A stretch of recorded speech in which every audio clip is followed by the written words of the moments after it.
Pinakamataas na pagpupuri, paglolahati at pagdakila at pagsamba, tang sa ating pinakamamahal na Panginoon lamang.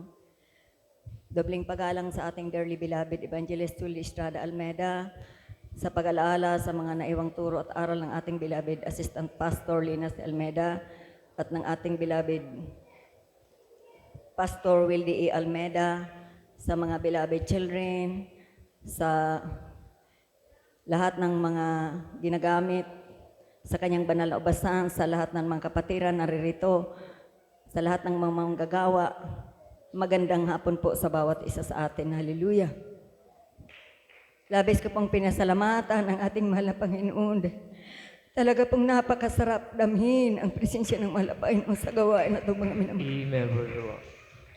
Hindi mo para bang hindi mo kayang ipagpalit ng kahit ano pa man sa mundong ito dahil ang presensya lang ng ating mahal na Panginoon, sapat na at higit pa mga minamahal. Napakabuti ng ating pinakamamahal na Panginoon.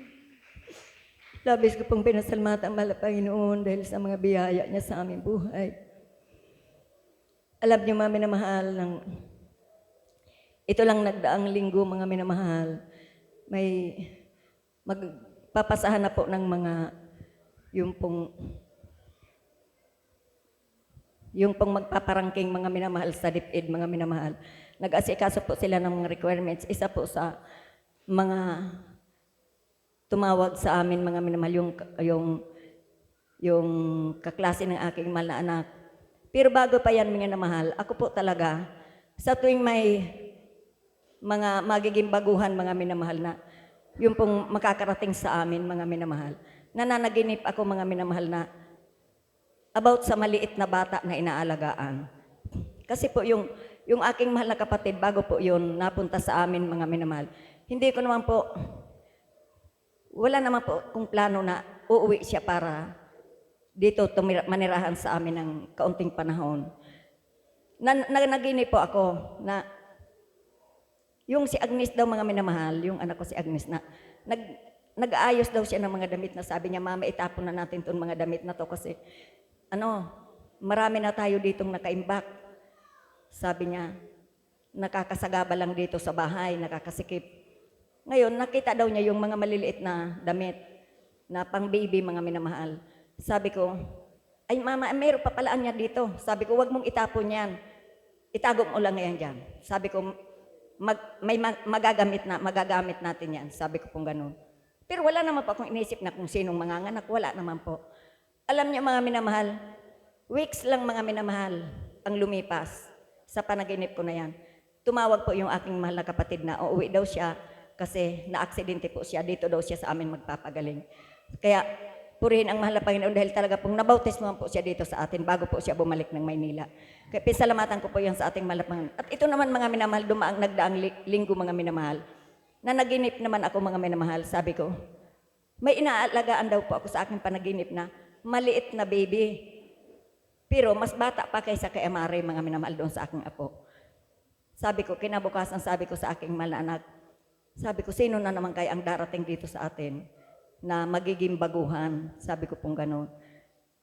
Siguro po, makalipas lang po ng 2 o 3 araw, dumating po yung kaklase ni Janelle na dyan daw po muna siya sa amin ng ilang araw kasi po gumagawa po sila ng yung mga requirements po nila, magkasabay sila ng aking mahal anak. Kaya nandiyan po siya nanirahan sa amin at nung linggo mga minamahal, nagdaang linggo mga minamahal, na isama po namin siya dito sa banal na gawain. At grabe po talaga mga minamahal. Grabing iyak niya kasi basta yung unang awitin pa lang mga minamahal ng solim natin, grabe na pong hagulgul niya mga minamahal. Kaya natouch din po siya sa ating banal na gawain dahil ibang-iba daw po. Lahat daw po pala kami umaalis sa bahay, lahat daw po kami pag-araw ng gawain. Wala palang tao ang aming bahay. Kaya na-amaze po siya sa amin dahil sama-sama pala kayo. Walang natitira dito maliban sa aso. Sabi daw ng aking mahal na anak, oo. Kaya pinasalamatan ko po yun sa ating mahal na Panginoon dahil pinapanalangin ko rin sa ating mahal na Panginoon na sana siya ang gumawa ng kaparaanan na makarating sa kanila ang banal na gawain kasi po yung lugar nila nasa North, Lagunoy North, mga minamahal, na 27 barangays daw po yun, mga minamahal. At kailangan mo pang sakayin ng magbabangka ka bago ka makarating sa kanila. Kaya napakahirap daw po ng biyahe doon. Pero 27 barangay sila. Naisip ko, mga minamahal, siguro napakasarap na puntahan yung lugar na yun para magbahagi ng salita ng mahal na Panginoon. Kaya siguro kako kaparaanan si May na makarating sa amin para makilala niya ang mahal na Panginoon, para siya rin ang gamitin sa lugar na yun. Kaya pinasalamatan ko po yan at nalabis sa ating mahal na Panginoon. Hallelujah. Grabe po talaga ang mahal na Panginoon. Pag siya ang gumagawa ng kaparaanan, walang hadlang, mga minamahal. Kaya napakabuti ng Diyos, pinasalamatan ko po yan. Magin pong dito po habang nag-apply yung aking mahal anak sa DepEd, magpaparangking pa lang siya, mga minamahal. Talaga pong nagpapasa po siya ng mga papers niya, mga minamahal, sa mga nag-apply po siya sa kung saan-saan, mga minamahal. At isa po yung na-apply niya po sa Kalahi, mga minamahal. Akala niya, mga minamahal, kasi hindi pa naman po siya tapos na ayos ng papeles niya. Akala niya, mga minamahal, magpapasa lang siya ng papel. Nang ibigay niya po yung papel niya, mga minamahal, nung Miyerkules, tuloy na po siyang pinapasok, mga minamahal. Kaya napakabuti ng Diyos, mga minamahal. Pag ang mahal na Panginoon kumilos, walang sagabal, mga minamahal, smooth ang lahat. Kaya labis ko rin po yung pinasalamatan sa ating mahal na Panginoon at maging pong sa mga pag-iingat niya sa akin mga anak, na yung pong minsan na si Bunso, mga minamahal, yung bunso kong anak, mga minamahal, na-assign po siya sa dako ng Parubkan, mga minamahal, at ang dala niyang motor yung motor ng kanyang kuya, mga minamahal. Pag uwi niya, na minsan na naman daw po siyang muntika ng siyang mahagip ng isang van, mga minamahal. Kaya grabe po, mga minamahal, ang pag-iingat ng mahal na Panginoon sa bawat oras, sa bawat sandali. Hallelujah.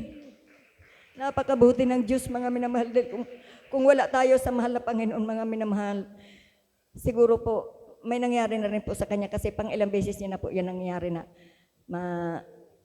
parang ma-aksidente po siya, mga minamahal.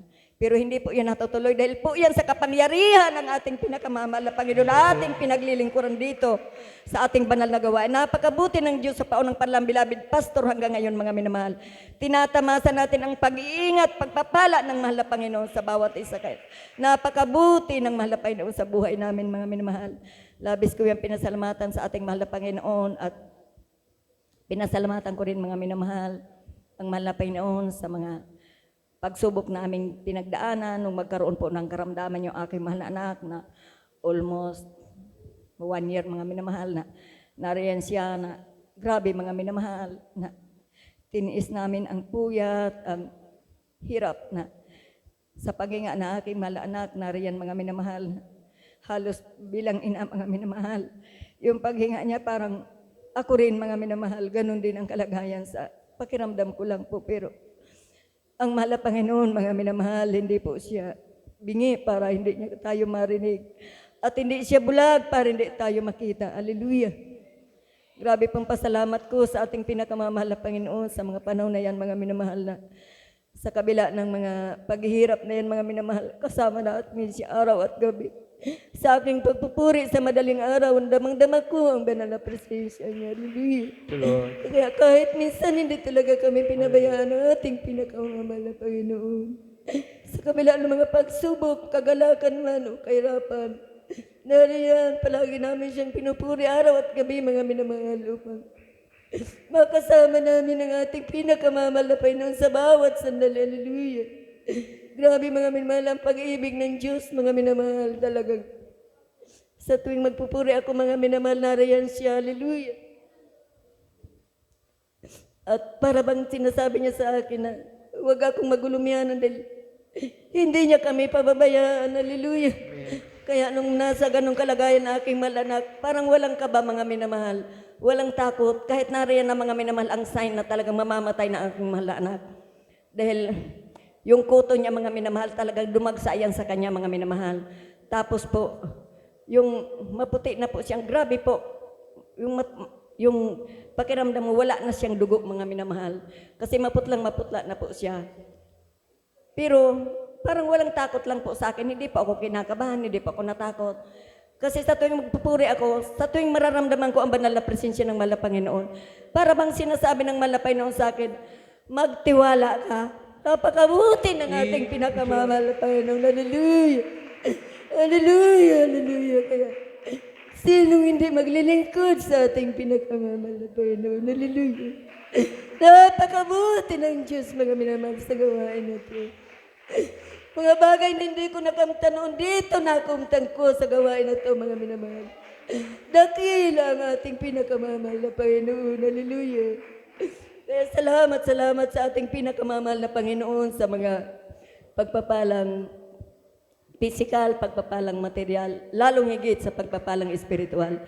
Kaya ang lahat ng kapurihan at ang kapasalamatan tanging sa ating pinakamamahal na Paisus lamang.